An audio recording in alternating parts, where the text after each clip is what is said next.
Salam alaikum Mazoul, bonsoir. Lors du concert offert à Bouteflika et à ses invités hier, à l'occasion de l'inauguration de l'Opéra d'Alger,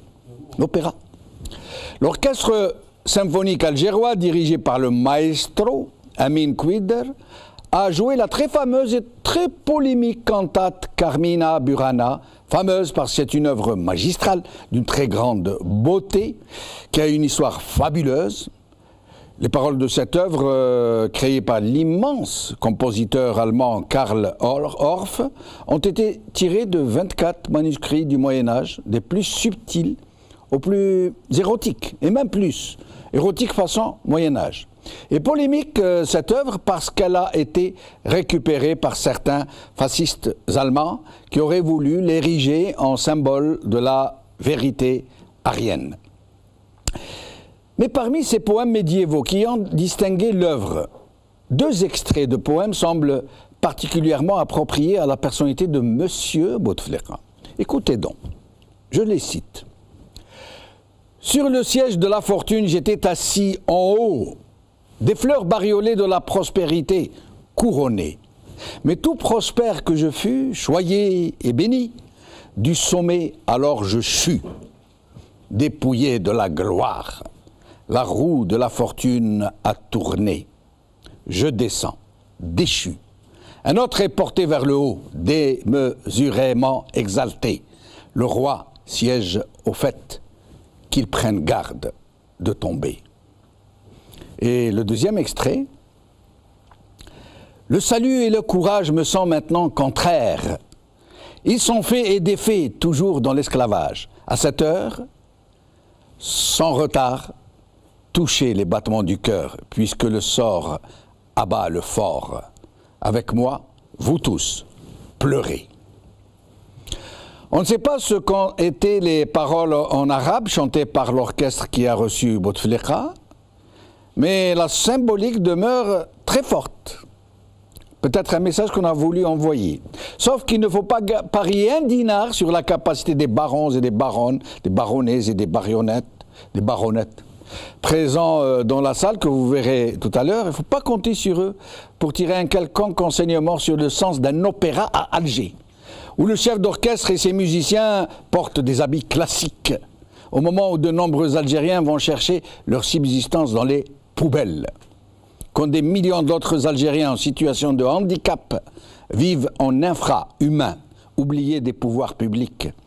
Quand d'immenses artistes, authentiques, ceux-là, sortis des entrailles de la mémoire collective, se débattent dans l'indigence. Un opéra à Alger, c'était tout ce qui nous manquait, puisque nous ne manquions de rien, ni d'hôpitaux, ni d'emplois, ni d'écoles, ni d'eau potable, ni de routes en bon état, ni d'une administration digne de ce nom, ni d'une justice qui rende la justice, ni d'institutions qui soient conformes à la Constitution, ni de quoi que ce soit qui soit nécessaire au bon fonctionnement d'un pays normal et d'un état de droit, bien sûr. Non, nous ne manquions de rien, sauf d'un opéra. Et voilà que les Chinois viennent de nous l'offrir. Les habitants des quartiers populaires d'Alger, de Tébessa, de Berika, de Tiert et d'ailleurs vont être ravis. Faudra penser à leur dire qu'ils doivent venir à l'opéra en tenue correcte. Habits à queue de pie, foulard en soie et nœud papillon. Dezel Gouddam Yaboualem. Aujourd'hui. TSA, le président Bouteflika inaugure l'Opéra d'Alger par Rafiq Tajer. HuffPost Maghreb, le président Bouteflika réinaugure l'Opéra d'Alger et le rebaptise au nom de Boualem Bessaïa. Jeune Afrique, l'Opéra d'Alger a ouvert ses portes.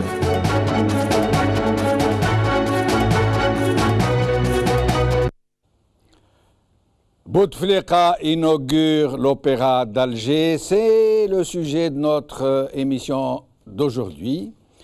Et j'ai le plaisir de recevoir, pour en parler, Houssine Jidel, anthropologue et analyste politique, et Yahya Bonouar, journaliste. Merci à vous deux d'être avec nous. Alors, Houssine Jidel, Bouteflika inaugure l'opéra d'Alger. Nous avons enfin un opéra, c'est tout ce qui nous manquait, puisque nous ne manquons de rien. C'est la cerise sur le gâteau, en fait. Exactement. Bouteflika, il est dans son rôle. Il dit tout va bien pour lui, alors que tout va très mal pour l'Algérie. Lui ne dit rien, en fait. Hein. Oui, mais on dit en son nom. Oui. On dit, les Bouteflika disent que tout va bien. Les Sedlel disent que tout va bien. Et tous les gens qui sont les chiites de ce régime disent que tout va bien. Il est dans la continuité, il est dans cette optique.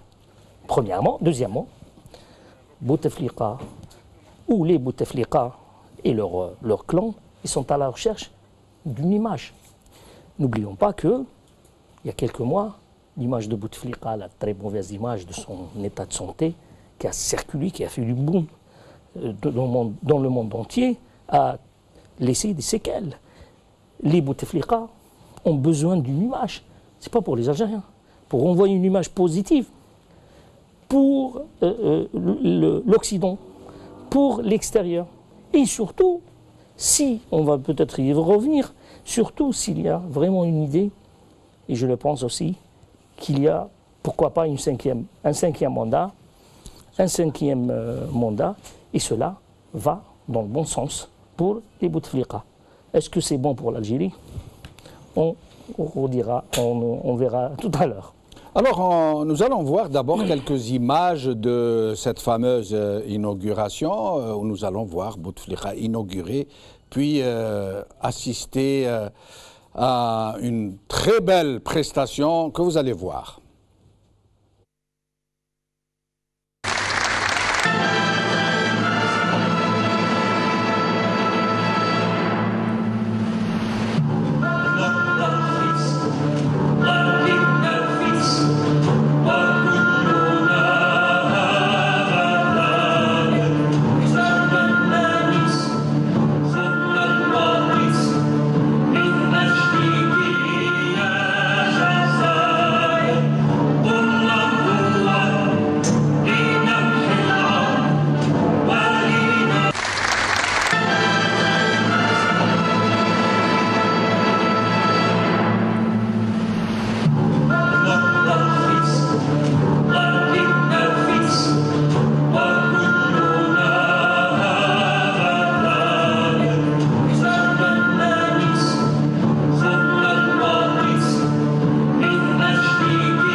شتوى تريسيتي الغاز كنا حومان ذمان يبردان ولا حد كاينه ما تسالي ما سين واضح روح شرف كنسل عطلو صحيح دخل بريزيدون الصباح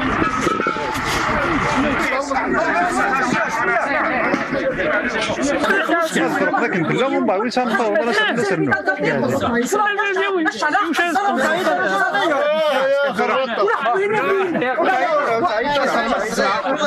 شكرا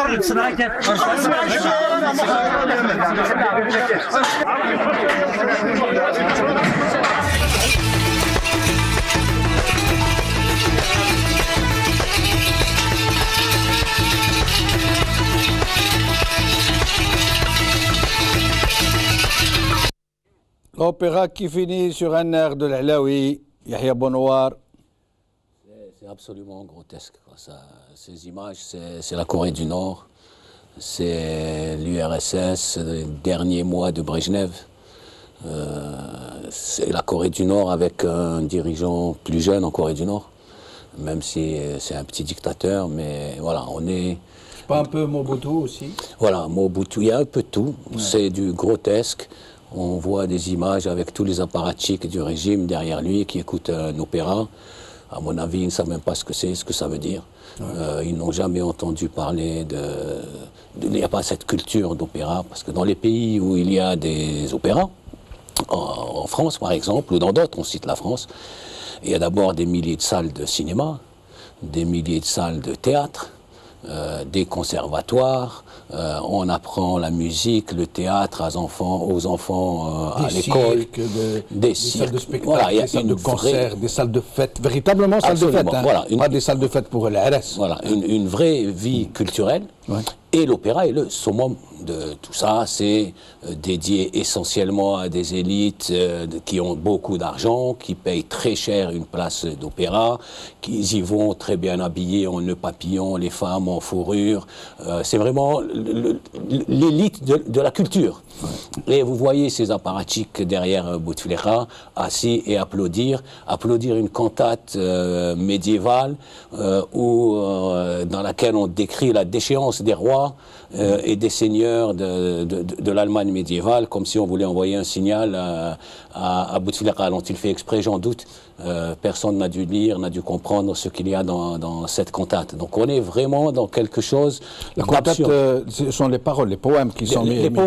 Oui, vous l'avez dit. Sinon la composition, elle est de Karl Orff. Voilà, les 24 poèmes qui vont, comme vous l'avez dit, du spirituel, du religieux, à ce qui est sordide, érotique, et en passant par la déchéance, notamment des puissants et des seigneurs allemands de l'époque. Il aurait fait exprès de lui envoyer ce message, peut-être. Il y a tellement d'incompétence que, franchement, j'en doute. Du bagarisme qui ne sait pas où il va. Ils ont dû chercher, est-ce qu'il y a de près en arabe, c'est tout ce qu'il y avait, on prend ça. Ils ont traduit en arabe, paraît-il. Oui, on n'entendait pas très bien, mais ils chantaient en arabe, on ne sait pas ce qu'ils disaient d'ailleurs. À mon avis, ils ont dû demander qui a un opéra prêt en arabe pour l'inauguration de Fakhamatohu. Voilà, le premier qui en a une. Après, le contenu. Ils n'ont pas été regardés un peu plus loin. La preuve qu'il n'y a pas de culture opéra. Mais si, on a de la culture, parce qu'on a l'orchestre était dirigé par Maestro, comment il s'appelle? Amin Kouidar, oui, qui est connu dans le milieu de la musique, qui est chef d'orchestre, et à qui on va pas en vouloir. C'est son métier, qui fasse l'inauguration de l'opéra offert gratuitement.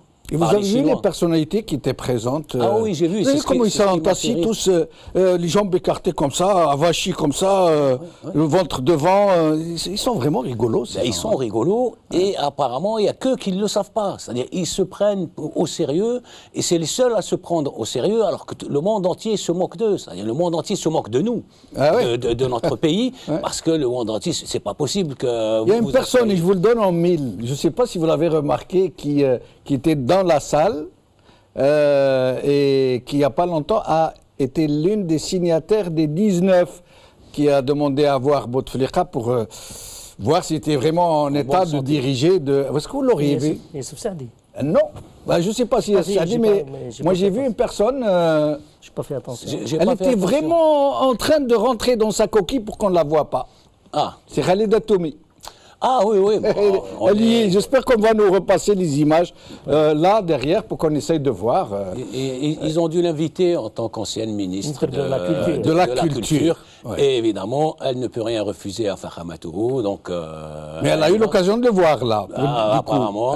Il faudra qu'elle fasse un rapport à ses 16 autres collègues sur son état de santé. Personne ne peut dire quel est son état de santé, puisqu'il est sur un fauteuil, on le pousse, il est muet, il ne parle pas. En tout cas, il a tiré le cordon, là. Hein. Voilà, avec la main qui fonctionne à peu près correctement, celle qui bouge tout le temps, c'est sa main droite. Ouais. Donc, voilà. Mais après, le grotesque, c'est dans le pays dans lequel on est. Vous accompagnez ça avec des images du pays réel. Les images sont en train de défiler. Je demande à tous nos téléspectateurs de surveiller avec nous au moment à gauche. Hein, parce qu'à gauche, c'est Bouteflika, comme je l'ai déjà dit, dans son opéra, et à droite, c'est le reste du pays. Je vous demande de regarder plutôt à gauche. Vous allez voir les invités au fameux opéra. Vous pouvez poursuivre, Yahya, pardon de vous avoir interrompu. Oui, donc on a l'impression qu'ils sont dans un autre monde. En tout cas dans un autre pays que celui de l'Algérie réelle. Oui. Ils vivent dans leur bulle.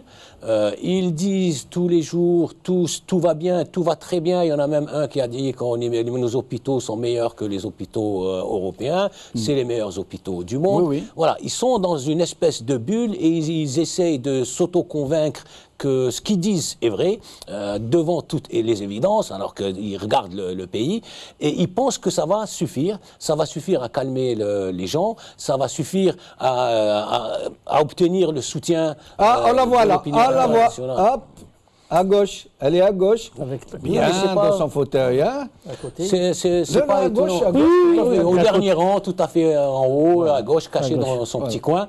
Elle n'a pas osé dire non, je ne viens pas, puisque je suis repassé dans le camp des copains. Voilà. Ouais. Donc, mais sinon, on est vraiment dans quelque chose de drôle, et on a l'impression qu'ils essayent de s'auto-convaincre. Là, avec ce message, imaginez les Algériens qui vivent la vie réelle, qui n'ont pas de lit dans les hôpitaux, qui n'ont pas de médicaments pour se soigner. Qui n'ont pas de gaz, qui n'ont pas d'eau potable. Voilà, je rappelle que dans une ville comme Tébessa, il y a quelqu'un qui vient de m'appeler au téléphone, qui me dit, nous n'avons, dans certains quartiers, dans la plupart des quartiers de Tébessa, nous n'avons pas d'eau pendant 4 semaines d'affilée. Voilà. Et ils viennent à la télévision leur montrer Bouteflika inaugurer un opéra. Donc on imagine qu'aujourd'hui, tous les Algériens vont sortir dans la rue de joie, exprimer leur joie. Oui. Vive Bouteflika, nous avons un opéra. Voilà. Hussein, les 6 gens que nous sommes en train de voir là dans leurs costumes, normalement ils auraient dû mettre des costumes pour la circonstance, papillons, foulard en soie blanche, habits redingote à queue de pie. Mais bon, sinon, ils habitent Neuilly, s'il vous plaît. Ils habitent les Champs-Élysées, s'il vous plaît. Ils habitent Sunset Boulevard, et le meilleur quartier UP de New York d'ailleurs. Ils habitent à Dubaï. Ils voyagent en jet privé. Ils se soignent à l'hôpital américain de Neuilly, entre autres. Ils se soignent même au Cedars Sinaï, la plus grande clinique du monde, nous dit-on. Alors, il leur manquait un opéra, ils l'ont. Vous ne pensez pas que ce n'est que justice? Qu'est-ce que je vous dis? Je vous dis seulement ces gens-là, avec ce comportement, tel que vous l'avez dit. Ces gens-là ne vivent pas en Algérie. Non, ne vivent pas en Algérie. Ne vivent pas en Algérie. L'Algérie, c'est un terroir caisse. Non, c'est peut-être nous qui ne vivons pas en Algérie. Non, je dis, quand on dit ils ne vivent pas en Algérie, parce que vivre, ça veut dire vivre avec le peuple algérien. Hein? Là, quand on va à Paris, dans le 16e, dans le 6e, dans le 7e, n'importe quel arrondissement de Paris, on va rencontrer des ministres, on va rencontrer toutes les personnalités politiques, culturelles. Ils ne vivent pas en Algérie, ils vivent ailleurs, dans un monde à eux, imaginez à eux. La plupart, ce sont des gens qui ont dépassé les 70 ans, donc ils sont dans une autre logique. Et ces gens-là, ils sont obsédés par la modernité. C'est-à-dire, nous sommes aussi capables d'être modernes. Mais la modernité, c'est une culture, c'est un état d'esprit, c'est une société qui fonctionne avec des concepts, avec tout ce que la modernité peut exiger. Ils n'étaient même pas à cette inauguration conformes à leur discours qui ont toujours tenu la légitimité historique. Moufdi Zakaria, il est au Taraf ibn al-Abd. Alors si les poésies qui ont été dites dans cette occasion, il y avait Tarafa, Mu'allaqa Taraf ibn al-Abd, qui est de la poésie arabe pré-islamique, qui est connue mondialement. On aurait dû venir au moins reciter la poésie d'un arabe. Il y a là, on a l'Odyssée de l'Algérie de Moufdi Zakaria. Moufdi Zakaria. Et pourquoi on n'a pas choisi, on va y aller. Hussein, puisque vous parlez de l'authenticité de nos artistes, de nos arts, de notre culture, vous savez quel a été le sort pendant ces dernières décennies des artistes algériens, tous les artistes confondus, du cinéma, de la musique, des arts picturaux. Vous savez ce qu'ils sont devenus, ces artistes, comment ils sont morts pour ceux d'entre eux qui sont morts, comment ils vivent. Moi j'en connais, j'ai des amis. Je ne veux citer que la troupe de Kateb Yassine à Sidi Blabès qui sont mes amis, toute la troupe, c'était mes amis. À Sidi Blabès, je m'excuse auprès d'eux de dire les choses comme elles sont, ils vivent dans l'indigence. Ils n'ont pas suffisamment d'argent pour vivre dignement. Donc voilà. Et je ne parle pas des grands chanteurs de Chabi qui sont morts dans l'indigence. Je ne parle pas des grands acteurs de cinéma qui ont fait notre joie, qui ont fait notre bonheur pendant des décennies, qui sont morts dans la pauvreté. Mais ce régime, il ne pense pas au peuple. C'est pour cela que je vous dis, ils ne vivent pas en Algérie, ils ne vivent pas avec le peuple, ils ne pensent pas à ce peuple. Le fait qu'avec l'argent, les plus de 800 milliards gaspillés, ils étaient incapables de construire un hôpital, un seul hôpital, digne de l'Algérie et digne de Bouteflika. Le ministre de la Santé a dit nos hôpitaux sont meilleurs que ceux d'Europe. Il l'a dit. Oui, mais qui? Il l'a dit. Boudiaf. Oui, il a dit nos hôpitaux sont meilleurs que ceux d'Occident. Comme ça, il a dit. Vous savez pas. Dans ce cas-là, pourquoi il laisse partir son président se soigner à l'étranger? Et pourquoi eux, ils viennent se soigner ici? Un hôpital ou une école, ce n'est pas un édifice, un immeuble construit par des Chinois ou des Coréens, où on rajoute des chaises et des tableaux pour l'école et des machines dans un hôpital. Un hôpital ou une école, c'est le savoir, soit de l'enseignant, soit du médecin. S'il n'y a pas ce savoir, vous pouvez construire 100 000 immeubles et rajouter des chaises et des tableaux et dire que ce sont des écoles alors que ce ne sont pas des écoles puisque les enseignants n'ont pas la capacité de transmettre du savoir aux enfants.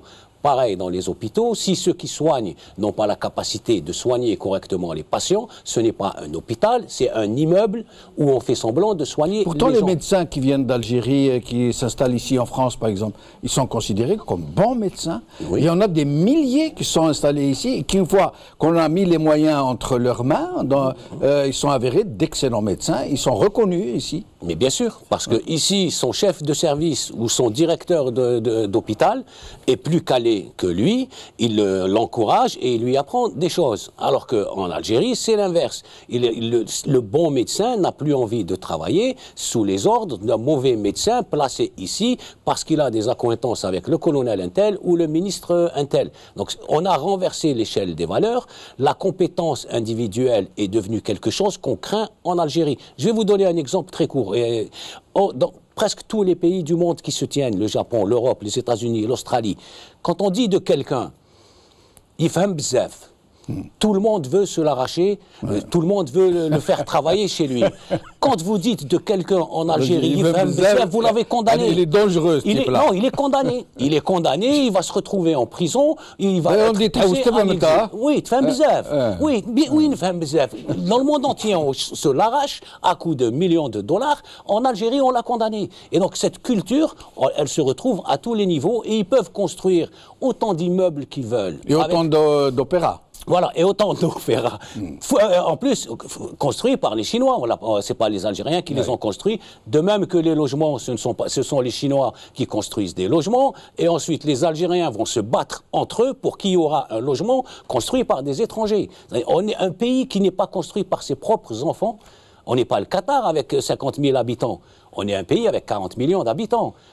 Et ce n'est pas nous qui construisons notre pays, ce n'est pas nos jeunes qui construisent notre pays. Saïd Aknin qui vient de nous rejoindre, Saïd Aknin, militant des droits de l'homme et qui a des nôtres depuis peu. Saïd Aknin, alors, cet opéra? Vous savez, l'opéra, par définition, est une forme de théâtre musical occidental. Oui. Il fut un temps où, dans un certain pays, où elle servait justement au divertissement de la cour impériale et de l'aristocratie. Je pense que cette définition convient à l'image symbolique et pathétique que nous avons vue. En effet, chose faite, l'opéra est inauguré par l'aide du président en présence d'une nomenclatura et il y a plusieurs symboliques. La première des symboliques, c'est tout ce parterre qui était là à applaudir. Ils ne savent même pas quoi applaudir, ni le sens de l'opéra. La deuxième des choses, c'est de voir justement dans le dernier carré les revenants qui, soi-disant, étaient du côté de l'opposition. Fage et une image. Mais on ne résiste pas à un opéra de cette qualité. Tout à fait, tout à fait.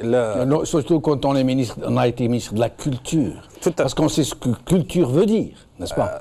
La culture transcende. Voilà. Et c'est dans ce sens... on écrit un bouquin « Femme debout », là dans l'image, on l'a vu « Femme assise ». Presque couchée d'ailleurs. Tout à fait. Tellement elle ne voulait pas qu'on la voie de trop près. Parente. Ouais. L'autre symbolique, c'est le contexte. Le contexte où le pays aujourd'hui est sous l'austérité. Il est vrai, certains nous diront que c'est une offre de la Chine, 30 millions d'euros.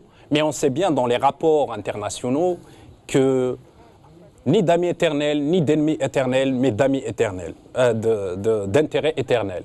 Quel gibier économique est allé chercher la Chine? Nous avons qu'à regarder le fichier des contrats qui ont été signés récemment, dont le pays sera encore à la solde d'une autre puissance mondiale pour comprendre la nature de cette offre. Et si réellement on a des dirigeants qui étaient capables de discuter d'égal à égal, pourquoi cette Chine qui est si généreuse, qui est si d'empathie avec les faibles, ne construirait pas un hôpital digne de son nom?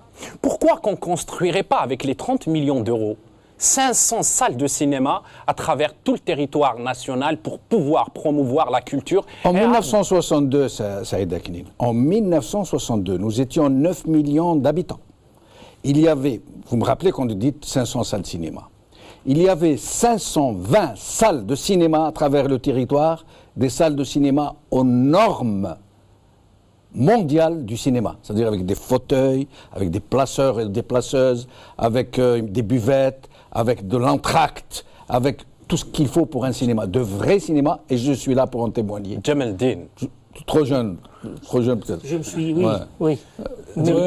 Oui, des très belles salles, notamment à Alger, dans les grandes villes, Oran et Constantine. Même dans mon Batna, à moi, il y avait des salles de cinéma. Je me rappelle qu'il y avait une salle de cinéma à Kaïs, le village où j'allais passer mes vacances, le village de mon grand-père. Il y avait une salle de cinéma, il y avait des salles de cinéma à Khenchla, il y avait des salles de cinéma partout. 520 salles de cinéma. Aujourd'hui, il n'y en a pas une seule. J'allais justement... Des pseudo-salles de cinéma. J'allais justement parler d'une salle de cinéma dans ma ville qui aujourd'hui ne ressemble à rien. Elle n'est ni salle de cinéma, ni dépôt, elle est abandonnée complètement. Et c'est le cas à travers tout le territoire national où aujourd'hui il y a moins d'une représentation culturelle par jour dans le pays. Il y a 654 bibliothèques sur tout le territoire national, c'est-à-dire moins de 2 bibliothèques moins de 10 bibliothèques par wilaya. Vers quoi ils veulent nous mener? Ils veulent nous jeter une poudre aux yeux pour nous dire avec une musique à la Brejnev, mais j'ai vu toute l'atmosphère, tout, c'est la propagande. Moi, parce que cette musique, elle me touche. J'aime, elle me rappelle la résurrection. Mais qu'est-ce qui va naître d'une momie d'un hydrafroid? Bien, trêve de musique, nous allons voir un autre aspect de cette inauguration. Hussein, Bouteflika, on dirait qu'ils viennent, ou ceux qui tirent les ficelles, hein, viennent de changer de méthode, puisque après la phase lui faire recevoir Ghannouchi et Khadr al-Brahimi, qui viennent le voir faire ça, comme ça, c'est ça hein, qu'il fait quand il les reçoit. La main droite toujours. Et il fait des mots de ligne avec la main droite, il fait ça comme ça. Et eux, ils sont là en train de l'écouter. Enfin, il fait ça les 15 secondes nécessaires à la télévision. Nécessaires à la télévision. Ou du moins pendant les 2 ou 3 heures de tournage, c'est ce qu'on nous a sélectionné. Ouais. Maintenant, aujourd'hui, on dirait qu'ils ont changé. Maintenant, c'est les inaugurations. On le fait sortir dans son fauteuil roulant. Où il semble assez en bonne santé, il a bonne mine de rien. Est-ce que la méthode de Ghannouchi et Khadr al-Brahimi a changé? Non, nous sommes dans une nouvelle étape. Je pense que, pardon, juste une précision. Parce que ça survient après les déclarations de Saadani et la fameuse guerre. Oui, mais il y avait avant ça. Je pense que le clan présidentiel, ils sont dans une réflexion ou préparation à un 5e mandat. Et un 5e mandat, oui. Pour le même personnage? Oui, pour Bouteflika tel qu'il est. Ouais. Moi je l'ai dit, s'il restera tel qu'il est, il va se présenter au 10e, malgré qu'il n'a que 2 mandats, mais rien ne l'empêche de réouvrir, de réajuster la Constitution. Pourquoi il n'a que 2 mandats? Non, parce que la nouvelle Constitution, elle a limité le mandat à 2. Oui. Donc, il a 2 mandats, à part celle-là, à refaire constitutionnellement. Mais rien n'empêche que ce gars-là... Pourquoi? Parce qu'il se représente. On va compter premier mandat? Ah ben oui, parce que la Constitution... c'est-à-dire un premier mandat à partir de la nouvelle Constitution. Exactement. Parce que la loi n'est pas rétroactive. La loi n'est pas rétroactive. Oui, et surtout la Constitution. La Constitution, quand elle a été promulguée, elle s'applique à l'avenir. Elle n'a pas d'effet rétroactif. Eh ben oui. Et c'est pour cela qu'il a encore 2 mandats. Encore 2 mandats à partir de 2019. Donc, il a jusqu'à 2029. OK? D'accord. Même s'il est dans un coma artificiel, par exemple. Oui, mais... la question, c'est que pour répondre à... sa santé a l'air de se stabiliser par rapport au mois précédent. Oui. Du moins en apparence, comme ça. Du moins en apparence, et surtout quand il a beaucoup moins d'activité, ça lui permet de se reposer. Et dans le clan de Bouteflika, on commence à se dire que effectivement, il pourrait vivre encore. Bon, c'est quelque chose d'aléatoire, c'est entre les mains de Dieu, mais il pourrait vivre jusqu'à 2019 et voire au-delà. Et dans ce cas, il n'est pas question, il n'y a pas d'autre possibilité qu'un 5e mandat. À partir du moment où... Pourquoi Saïd ne sortirait-il pas du bois? C'est pas dans sa nature, on en a déjà parlé, c'est pas dans sa nature, je pense pas, en tout cas moi, et il ne se présentera jamais à un mandat public, parce que c'est pas, il faut assumer, hein, et il préfère être là où il est et n'avoir de compte à rendre à personne. Pourquoi il irait où il devrait venir parler à la télévision, faire des discours, faire campagne, alors que là, il suffit d'imprimer... Vous ne trouvez pas que c'est dommage qu'un tel maestro pourrait nous débarrasser d'un peu tout le monde, tous ceux qui restent? Ouais, maestro... Comme il a fait du DRS, comme il l'a fait. Oui, bon, maestro, dans la ruse et dans les magouilles, quand on est caché derrière un frère, ce n'est pas la même chose que quand on est soi-même sur le ring. Voilà, il serait sur le ring, je pense qu'il serait beaucoup moins maestro, parce qu'il faudra bien qu'il reçoive des coups en permanence et de face. Donc c'est pas du tout le même travail quand on est marionnettiste que quand on est boxeur sur le ring. Alors là, il joue le marionnettiste, c'est bien, et je vois pas pourquoi il arrêterait. Et ça lui réussit très bien. Et ça lui réussit très bien. Et si Dieu prête vie à son frère, croyez-moi, le 5e mandat, il faut le préparer. Et pourquoi qu'il ne choisirait pas quelqu'un d'autre à la place de son frère? Par exemple, un Chakib Khalil. Pourquoi voulez-vous qu'il choisisse quelqu'un d'autre à la place? Oui, mais celui-là, il peut lui clamser entre les doigts. C'est bon, d'un jour à l'autre. Oui, mais... Il choisirait quelqu'un de fringant, celui-ci, il est déjà en place. Tout va bien pour le régime et pour lui. Celui-là est déjà en place. Il a la légitimité. Quelque chose à dire sur ça? Oui, en fait, je reviendrai à cette histoire d'opéra parce que les artistes aujourd'hui ont 2 choix devant eux. la misère et la précarité. Ou l'exil. Ou l'exil. Oui. Et l'exil, c'est pas le plus mauvais choix. D'ailleurs, jusqu'à aujourd'hui, il n'y a pas, les artistes luttent pour qu'ils obtiennent un statut officiel. Et jusque-là, ils n'ont pas un statut. Pourquoi qu'ils ne l'ont pas, qu'ils ne l'auront pas dans les conditions? Parce que le pouvoir s'est toujours servi des artistes pour soigner son image comme outil de propagande. Et tous ceux qui sont en marge, ils sont exclus, que ce soit des moyens de financement, que ce soit des moyens de subsister. Et là, je rends hommage à des artistes. Vous savez, Shrifa, celle qui a bercé notre enfance. Shrifa. Oui, exactement. Et dans un hospice. Oui. Qassi Tizi Ouzou a fini dans la précarité. Djoubi a fini dans la précarité. Quand d'autres ont été assassinés, je pense à Hassani, je pense à Matoub, je pense à Mdjoudi. Je pense à tous ces artistes-là, justement, aujourd'hui. Oui. Et je m'éloigne de cette pourriture de lutte clanique qui, parfois, n'est que poudre aux yeux pour qu'on s'éloigne de l'essentiel, de la substance politique et rentrer, justement, dans leur fétichisme politique qui va nous endormir à travers des luttes claniques. Aujourd'hui, ce qui nous importe, c'est cette austérité. Le budget de la culture, l'année précédente, a diminué de 63%. Aujourd'hui, il a diminué cette année pour la loi de finances 2017 de 17%. Il n'y a pas une véritable politique culturelle dans le pays. Parce que la politique culturelle, c'est avec ça qu'on va bâtir et qu'on va préserver le patrimoine national, matériel et immatériel. C'est avec ça qu'on va définir la véritable identité culturelle dans notre pays. Tout à l'heure, on parlait de l'artisanat. Tout à l'heure, on parlait de ce qui a fait la richesse de notre pays. Pensez-vous que l'opéra va apporter quelque chose mis à part pour cette caste, justement, caste dirigeante? Est-ce que ce n'est pas juste de leur seule compétence, de leur seule vocation que d'inaugurer des farces pareilles, puisqu'ils ne sont pas capables d'inaugurer des hôpitaux, des universités, des grands chantiers. Donc, vous ne pensez pas que c'est vraiment leur vocation d'inaugurer des farces? Oui, leur objectif, ce n'est pas d'inaugurer quelque chose qui est valable pour le pays. Leur objectif, c'est inaugurer quelque chose qui a été fait et qui dit que, écoutez, le président va bien, il vient d'inaugurer quelque chose. C'est pour flatter l'ego du président. Alors donc, qu'il le ressent, il y a une image subliminale qu'on envoie. Le président s'améliore. Le président, son état de santé se stabilise, mais s'améliore parce que maintenant, il se déplace pour inaugurer. Dans les mois qui viennent, dans les 2 ans qui lui restent, rien n'empêche que le président sera encore mieux.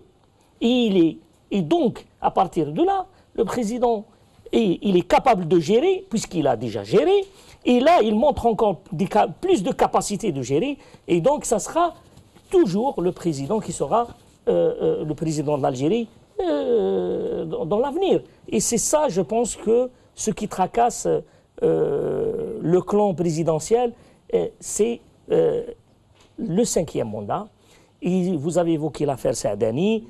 Il y a beaucoup de signes qui disent qu'on est dans la préparation de l'après-Bouteflika. Et chacun, il est en train de rassembler ses forces, rassembler son clan pour essayer de peser sur cet après-Bouteflika qui va venir, ou cet 5e mandat qu'on voit les prémices et qu'on voit son émergence se dévoiler chaque jour. Yahya. Oui, pour revenir sur ce que disait Saïd par rapport à la culture, je dirais un mot sur le budget de l'éducation. Dans les pays européens, où le rapport entre la part de la population qui va encore à l'école, qui va à l'école et à l'université, et le reste de la population, c'est des populations plutôt vieilles par rapport à l'Algérie. Et ils consacrent 50 jusqu'à 60% de leur budget à l'éducation, à l'avenir de leurs enfants. Si on met ça, on compare avec l'Algérie, on devrait 90% de notre budget devrait aller à l'éducation. Or, il est à 17% et le plus gros va à la défense, à l'armée. On ne sait pas ce qu'ils font avec, puisqu'on est en guerre contre personne. Et donc, voilà, sinon contre le peuple. puisqu'on prive nos enfants de le budget qu'on devrait leur donner pour leur donner les moyens de se défendre plus tard dans ce monde, leur donner les moyens d'aller gagner leur argent quand il y aura plus de pétrole, eh bien on prive les futures générations du minimum de savoir, de compétences, de connaissances pour plus tard aller arracher leur pain dans le monde. Cette histoire de budget de l'éducation nationale en Algérie, c'est un scandale, ce n'est pas possible. On devrait être, vu la proportion des jeunes et des enfants chez nous, tout le budget devrait aller à nos enfants. Tous, tout le budget, alors qu'ils n'ont que 17% du budget. Vous avez vu tout à l'heure le ramassage scolaire dans les images vous avez vu le ramassage scolaire dans un camion parqué comme dans des moutons. Jamel Din, de 2000 à 2015, à travers les grandes fêtes à grande pompe qui ont été faites pour soigner l'image à l'étranger, parce qu'il a toujours souffert de ça, l'indu chef d'État. Parce que pour moi, il n'a jamais été élu et à chaque fois, c'était des traficotages. Et à la meilleure des élections, le baromètre, c'était 99. Ils ont dépensé 2 milliards. 2 milliards de dollars. Avec 2 milliards de dollars, combien de bibliothèques on peut construire? Est-ce qu'on ne peut pas construire 3 hôpitaux avec les normes les plus modernes dans le pays pour que nos responsables ne viennent pas se faire soigner au Val-de-Grâce? Est-ce qu'on ne peut pas endiguer 7 hôpitaux. Endiguer comment? J'ai pas compris. 7 hôpitaux qu'on peut construire dans le pays. Ça, c'est pour 7 hôpitaux pour 2 milliards. Aux normes internationales, on a des études faites par des Algériens qui sont ici à l'étranger, qui ont leur mot dans le domaine médical. Un hôpital semblable à celui de Pité-Salpêtrière, qui se rapproche de cette compétence, 300 millions de dollars. 300 millions de dollars, un hôpital. Donc 2 milliards, ça fait combien? 7 hôpitaux. Quand des jeunes artistes ne trouvent pas de financement, quand des troupes théâtrales ne trouvent pas de financement, et qui sont là à faire avec des moyens du bord. Aujourd'hui aussi, si vous permettez, je rends hommage à 2 personnes. D'abord, Azdine de la groupe de Bza qui nous a quittés, et ensuite un ami, un soleil humain, Ahmed Benani, un politologue d'une très grande humanité, paix à son âme.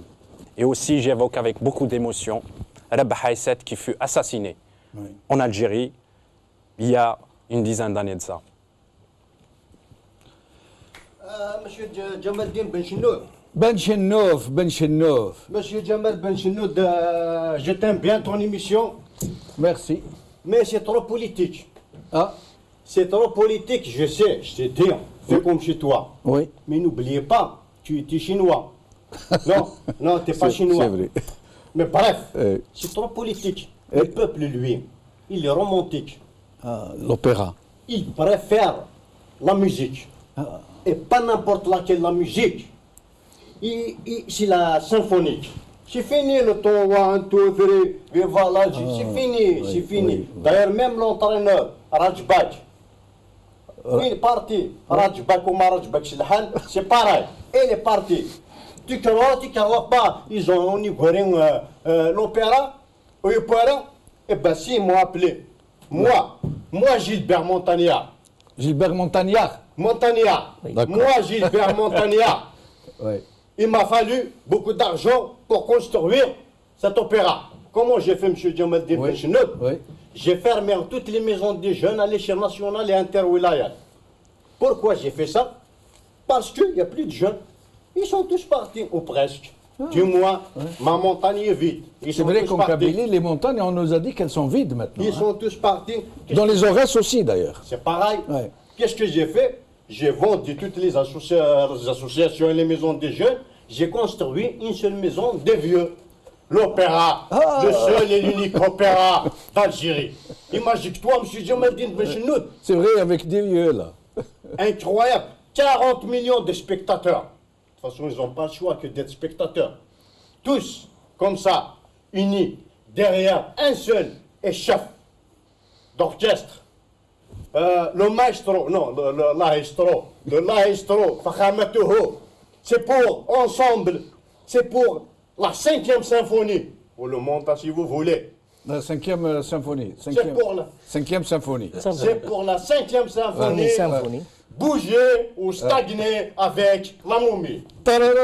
On va danser, on va stagner avec la momie.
Et là, ce sont des images. Cette interprétation que vous étiez en train de voir n'est pas de l'Orchestre symphonique national, mais celle de l'orchestre d'André Rieu. À l'instant, Yahya Bonouar me disait quelque chose. Il m'a dit, mais ces images sont incroyables. Ils ont réussi à nous faire rentrer dans le cibolo que c'est normal. Salam alaikum, qawala khair bislama.